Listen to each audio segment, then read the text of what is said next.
আমি এইবাৰ TMCয়ে মুখ্য বিৰোধীত আমি চৰকাৰ এতিয়াও মই কৈছোঁ আমি কংগ্ৰেছৰ নিচিনা লম্ফজম্ফ নকৰোঁ। আমি মুখ্য বিৰোধীত থকাৰ উদ্দেশ্যে যিধৰণে আমাৰ মেঘালয়ত আছে, ত্ৰিপুৰাত আছে, আমি প্ৰায় 35ৰ পৰা 40খন আসন আমি প্ৰতিনিধিত্ব কৰিম আৰু বজালী সমষ্টিত আমাৰ দলীয় প্ৰাৰ্থী থাকিব। কংগ্ৰেছৰ পৰা কোনোবা জইন কৰিব নেকি TMC? বহুত জইন কৰিব প্ৰাৰ্থী হ'ব আমাৰ দলত।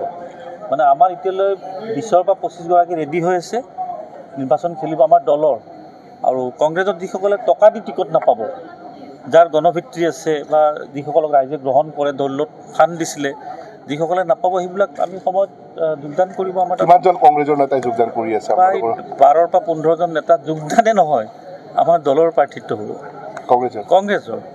কেতিয়ালৈকে হ'ব এইটো আমাৰ তালিকাখন আমি একদম শেষ নমিনেশ্যনৰ আগদিনা আমি ঘোষণা কৰিম। আমাৰ তালিকাখন ডাঙৰ কথা ক'লে ভূপেন বৰাই কৈছে 8 মাৰ্চত বিজেপিলৈ বহুত যাব, আপুনি ক'লে 15-16জন আহিব। কেনে সমীকৰণ? চাওক, এইটো মানে বিজেপি চলাই আছে কংগ্ৰেছী নেতাসকলে।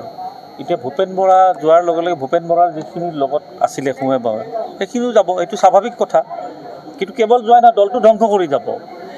আপোনালোকে কেৱল নেতা যোগদানটো বাদ দিয়ক, এনেকুৱা এটা দিন আহি আছে নমিনেশ্যনত প্ৰাৰ্থিত্ব উইড্ৰ হৈ যাব, কেণ্ডিডেট বিচাৰি নুপৰিব।